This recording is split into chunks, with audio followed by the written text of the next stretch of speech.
Welcome to a new episode of Late Edition Beat Chronicles, the true crime podcast from Lee Enterprises. I'm Chris Lay, the producer and co-host of the show, along with Nat Cardona. On Beat Chronicles, we pair audio from articles, read by me, alongside interviews conducted by Nat with the journalists who covered the stories. For this upcoming set of episodes, we're looking at a series of articles that will be coming out from the Buffalo News about a decades-old murder of a Catholic priest. The homicide went unsolved, and there were vague rumors of a cover-up. Thanks to recently acquired documents and the hard work of the Buffalo News watchdog team of Lou Michel, Dan Herbeck, and Mike McAndrew, they're publishing a collection of articles starting next week that will reveal everything that they've uncovered. First, though, we want to set the stage with Dan Herbeck's article from 2018, which acts as something of a primer for this series, which you'll hear excerpted along with Nat's conversation with Dan about that article. Of course, we'll have relevant links to the Buffalo News articles in the show notes, and we certainly encourage you to subscribe to Late Edition Beat Chronicles wherever you get your podcasts to catch our upcoming coverage of the series, as well as to keep an eye out on buffalonews.com for the articles as they publish starting this weekend. We'll be back with the article and the interview after this short break.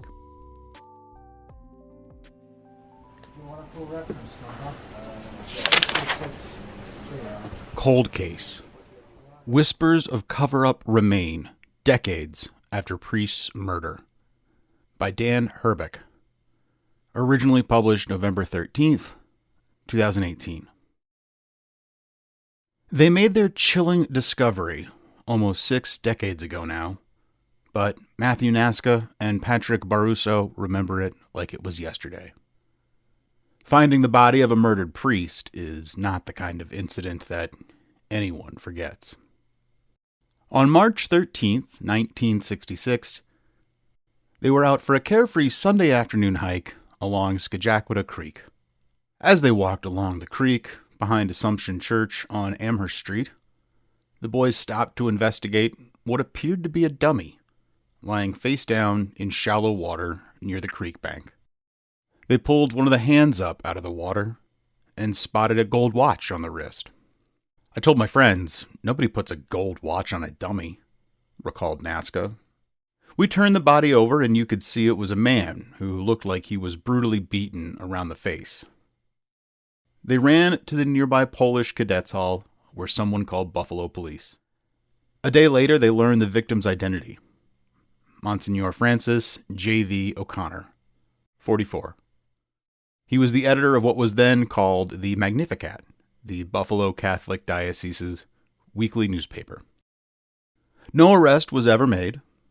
If police ever determined a motive, they never revealed it.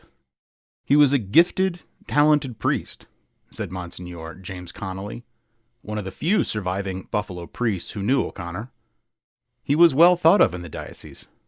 I've had strange feelings about this from the day he died until today, Connolly said. Who killed this man? Why did they kill him?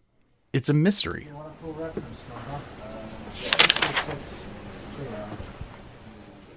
So I'm here with Dan Herbeck. I would like you to go into your history in the journalism field, where you started and where you are now. Well, I've been a reporter at the Buffalo News for 45 years now.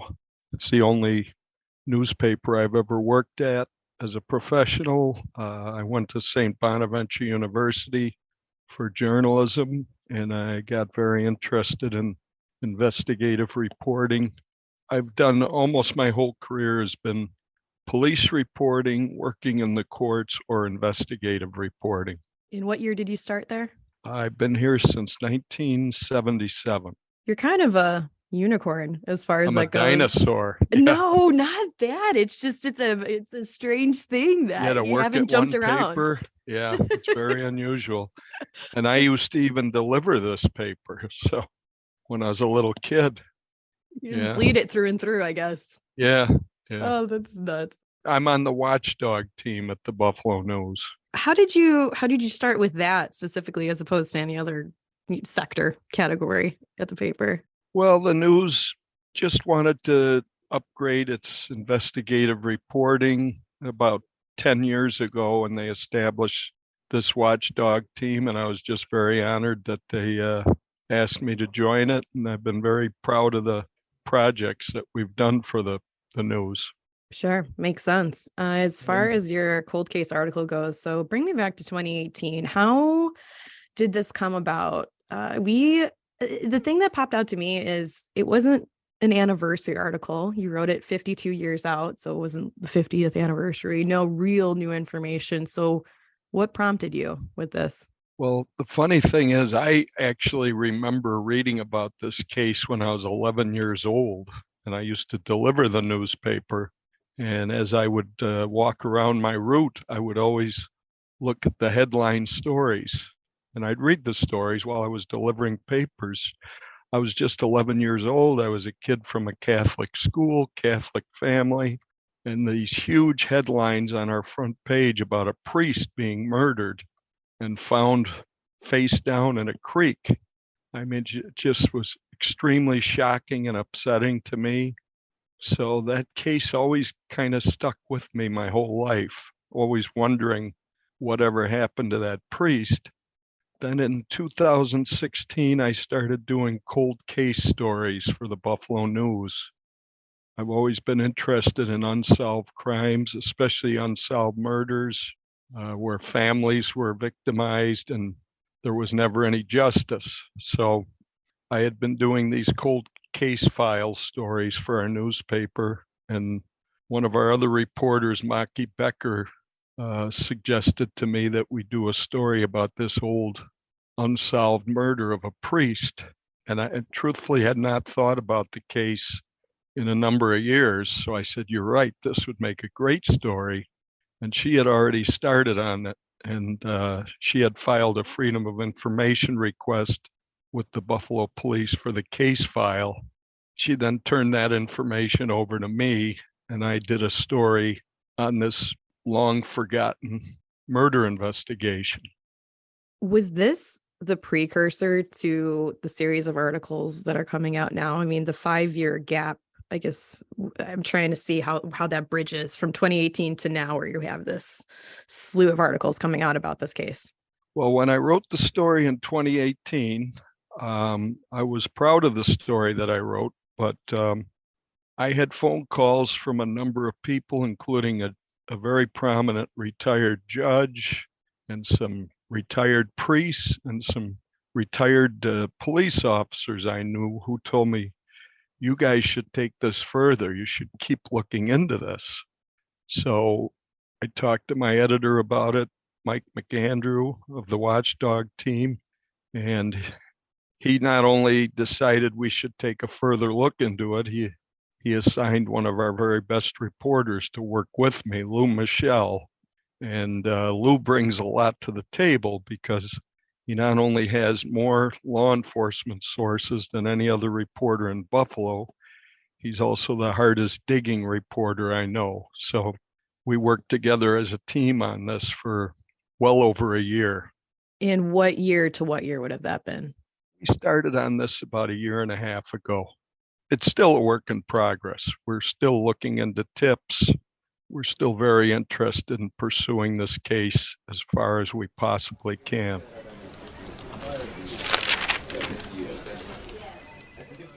O'Connor was believed to have been killed between 4 and 6 a.m., 8 to 10 hours before the boys found his body.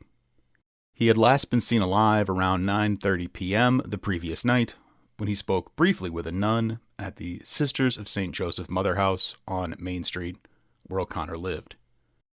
The clergyman's new car was found on Lincoln Parkway about a mile from his body. Some drops of blood, O positive, O'Connor's blood type, were found on the front upholstery. Degenhardt theorized that 2 men who may have known the priest attacked O'Connor in his car at an unknown location, then took him to the creek and dumped his body. The priest's wallet was missing, but the killers did not take his watch. The immediate cause of death was drowning, but there were signs that O'Connor had been beaten. He had cuts on his head and chin, and his larynx was fractured by blows to the neck. O'Connor's wire-rimmed glasses were found neatly folded up on a Skagwada Expressway guide rail not far from his body. The Magnificat ran photos of O'Connor with various dignitaries, including former President Harry S. Truman. He was a great man, a dedicated priest, a hard-working newspaperman, and a wonderful human being, said the Magnificat in an editorial. They called the Buffalo-born clergyman a scholar who was proficient at sign language and lip reading, skills he used to teach religion to youngsters at St. Mary's School for the Deaf. For weeks, the murder was a top story for the two daily newspapers, the Old Buffalo Courier-Express and what was then called the Buffalo Evening News. But then, very abruptly, according to Connolly and another elderly Buffalo priest, the investigation and all news reports about it seemed to come to a halt. It seemed like the investigation just stopped all of a sudden, and it went no further, recalled Connolly. To me, it seemed like everything was just hushed up because they had come to a certain point and they didn't want to take it any further. Believe you me, there were people in our diocese who had the power to make that happen.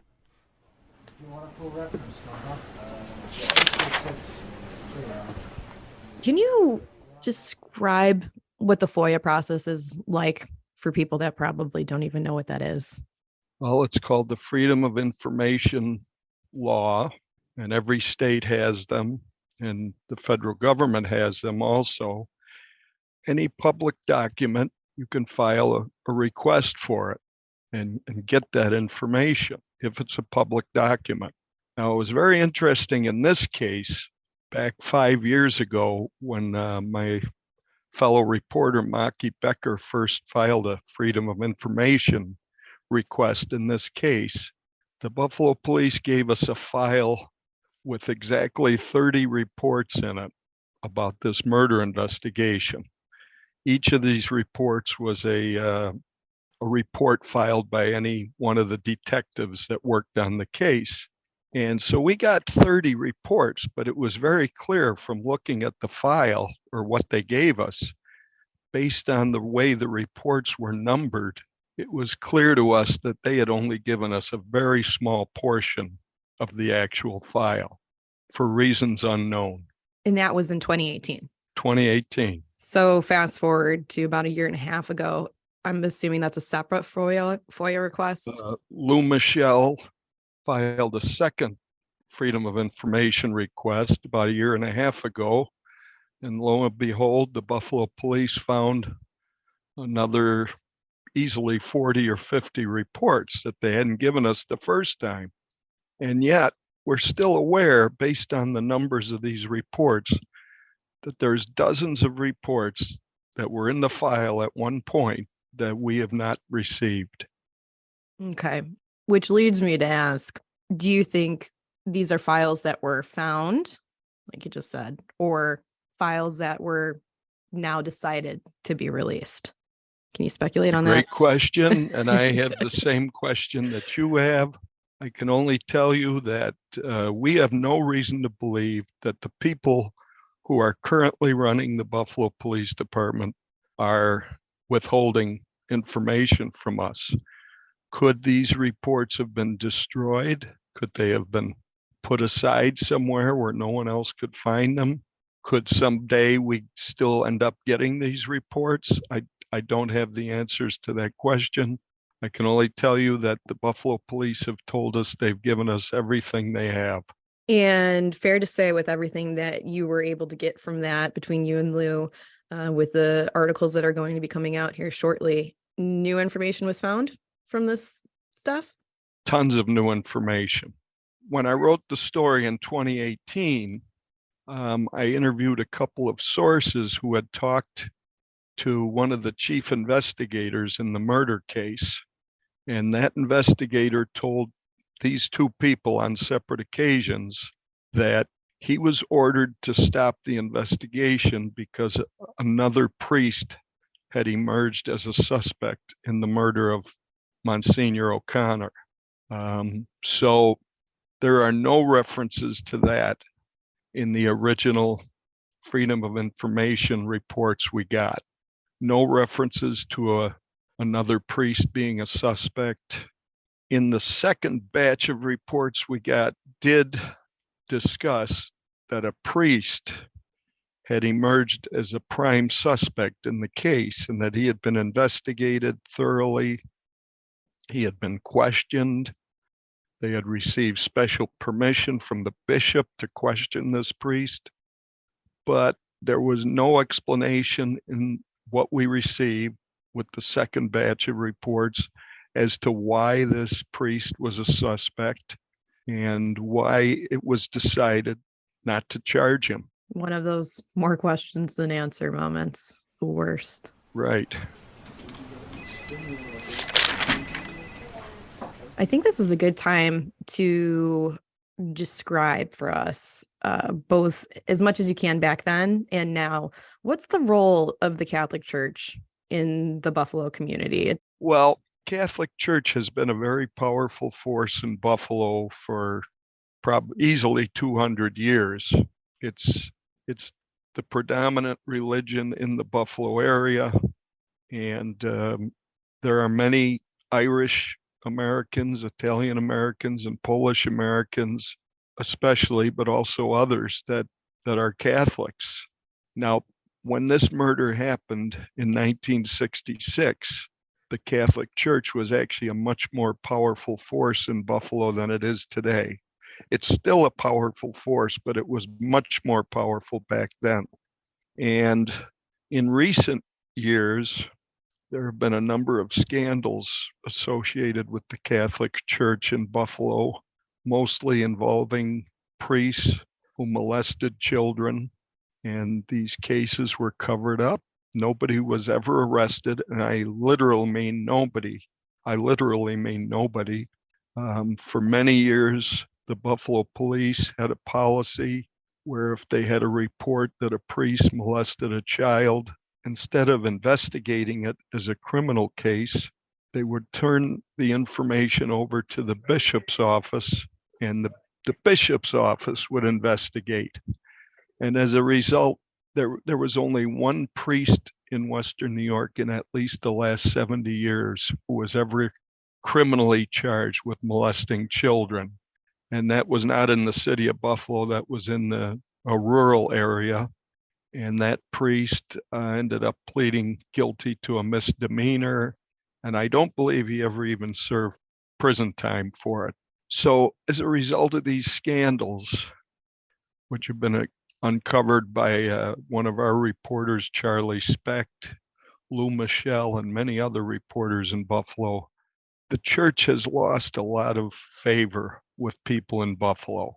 So I think that is one of the reasons why people were anxious for us to investigate this murder case, because it had been kept quiet for so long.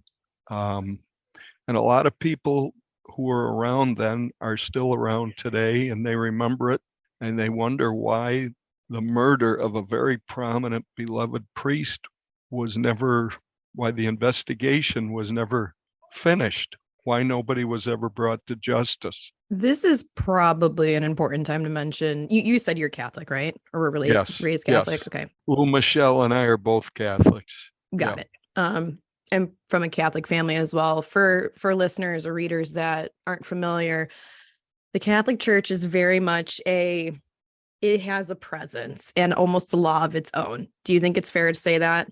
Yes, I do. People may be confused as to how it operates.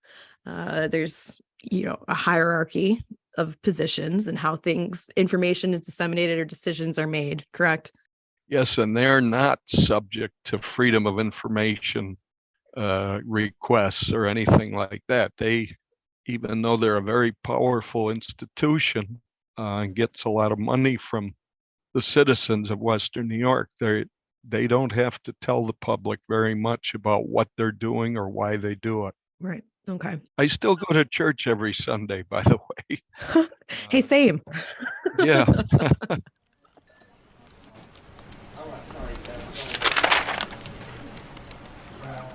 No detectives involved in the 1966 probe are alive. Current Buffalo police officials say they cannot determine what happened in an investigation more than half a century ago.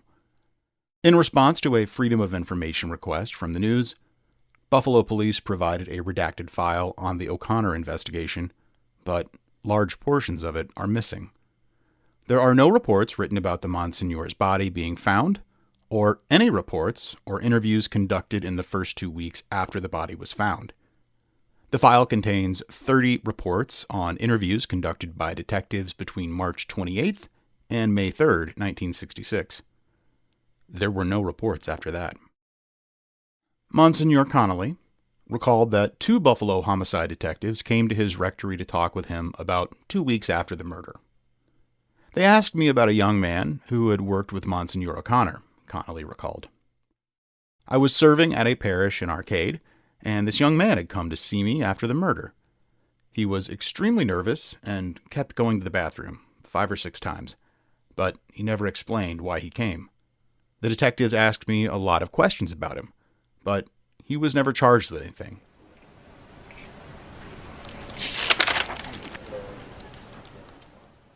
Can you talk about your conversation that you had with Monsignor James Conley for this 2018 article? He's quite old at the point you caught up with him. Monsignor James Connolly was a very well-respected pastor in the Buffalo Diocese. Many years ago, I wrote a story about him, and he always appreciated that story, and he stayed in touch with me over the years. So when I realized we were going to investigate this murder case from 56 years ago, he was one of the first people I called because, first of all, I knew that he was willing to speak. He was not a shrinking violet. He would tell you his honest opinion about things. Secondly, I figured at age 97, he might have known this priest. And in fact, he did know Monsignor O'Connor. He liked him very much. And he was even questioned in the murder investigation, not as a suspect, but he was questioned about the behavior of a man who worked for Monsignor O'Connor, who in addition to this priest was also considered a suspect at one time. So I'm getting the sense that there was no hesitation or trepidation on his end as far as sharing what he knew, as much as he knew. Unlike most priests in the Catholic Diocese of Buffalo who are very scared of coming forward about some things, Monsignor James Connolly was very willing to talk to me.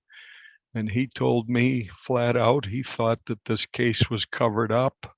He said, believe you me, there were people in our diocese who would have had the power to make that happen. It's like the biggest cliffhanger ever. Yeah. Did your eyes pop out of your head? You're like, oh, there might be more to this. Well, I already felt that there was more to this, but that was very interesting when he said that. And, you know, a few months after I interviewed him, he died. A few months after our story ran in 2018, I had gone to see him at the residence where he was living. You know, he hadn't been returning my calls.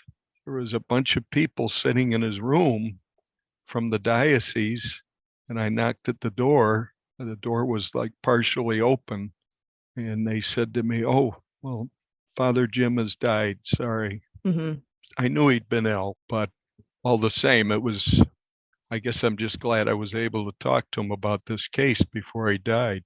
Yeah, I was going to say, it's pretty big pot of luck right there. Yeah. I wish he was still around because I wish he was still helping me with this case. It'd be a lot easier. Can you describe what Monsignor O'Connor was like, as much as the research that you did, because obviously you didn't know him personally, but can you paint a picture for the listeners of who this guy was, the victim? Monsignor O'Connor was at the time one of the most high-profile priests in the Buffalo Diocese. He was very intelligent. He was a big, likable man, stood about 6'5". He He rose up very quickly in the Buffalo diocese. He was made a pastor and a monsignor in his 30s. And we were told by his family that he was one of the youngest people, if not the youngest monsignor ever made in the Buffalo diocese. He was appointed to be editor and publisher of the Magnificat, which was the newspaper run for the diocese by the bishop's office and the diocese. And they would not put someone in there unless they really trusted this person and felt that he would be a great representative for the diocese. He had met President Harry Truman at one point. He had traveled to Rome and visited with the Pope at one time. He was very highly respected. It was a real shock when his body was found in Scajaquada Creek, which is a creek that runs through North Buffalo, and it runs through the most well-known park in Western New York, which is Delaware Park. For reasons unexplained, he had gone out late at night on a Saturday night in March of 1966. He was the chaplain for a building where a large number of nuns lived. And it was very unusual for him to go out late at night by himself. Never came back. The next day, the nuns reported to Buffalo police that he had never come home. So Buffalo police started a search. And as it turned out, there were 3 young boys. They were all altar boys, by the way, which is just a coincidence, but they were out goofing around on a early Sunday afternoon, and they found this body. Well, they thought it was a mannequin floating in the water, face down, Scajaquada Creek. They went over and looked at this body, and the one boy yelled out, "Wait a minute, he's wearing a gold watch. Nobody puts a gold watch on a mannequin." They pulled the body toward the shore, and they could see it was a human being who had been very badly beaten and was dead. They ran to a nearby social hall where someone called the Buffalo police, and the police came out. And in short order, they realized that this was Monsignor O'Connor, one of the most beloved priests in Buffalo. Yeah, and which is why this was all the more shocking. Yes. Right. And he was only 44 when he was killed, right? Yes. And, it was almost unimaginable at that time that a priest, such a prominent priest, could be brutally murdered in Buffalo. Although, I must say, 6 years later, another priest, Father Vincent Bell, had been murdered, and he was one of Monsignor O'Connor's best friends. That was determined to not have any connection, though, right? Or do you not believe that? It's always been stated that there's no connection between the 2 murders, and I can tell you from Lou Michelle and I spending hundreds and hundreds of hours working on this, we have never found a connection except for the coincidence that these 2 guys were very good friends. Very terrible coincidence. I mean, that's insane. That's pretty nuts for sure. Yeah. There was another disturbing angle to the O'Connor murder. One of his best friends, a fellow priest, was also murdered 6 years earlier. Father Vincent L. Bell, then age 37, was shot to death on New Year's Day, 1960, as he prepared to leave Holy Cross Church to visit and administer Holy Communion to people who were sick and unable to attend church. An elderly Buffalo man was charged with the murder and later acquitted at trial. According to Connolly and the other priests, Bell and O'Connor were the best of friends. Newspaper reports say O'Connor was the executor of Bell's will. 2 close friends murdered. So tragic, Monsignor Connolly said. There has never been any suggestion by police that the 2 cases were connected. Although O'Connor was slain more than 52 years ago, Buffalo police say the investigation remains open. If they were in their mid-20s at the time of the crime, the killer or killers would now be somewhere in their mid-80s. Who would murder a priest? That really bothered me, said Baruso, one of the boys who found the Monsignor's body. Every time I think about it, I'd say a prayer for that priest.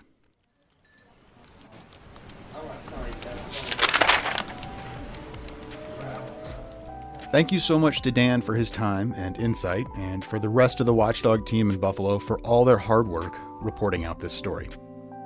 We're going to be back next week with more interviews related to the first handful of articles from the Buffalo News' Monsignor series, so make sure that you're subscribed to Late Edition Crime Beat Chronicles wherever you get your podcasts. Also, you can check the show notes for links to the 2018 article, as well as find all of our contact info and where you can follow along at buffalonews.com. Thank you so much for listening. Were you here for a news report? Or? Oh, no, I was there to watch the Packers get their ass kicked by you guys. I love it. Sorry. I had a great time. The Packers didn't, but you did. Oh, yeah.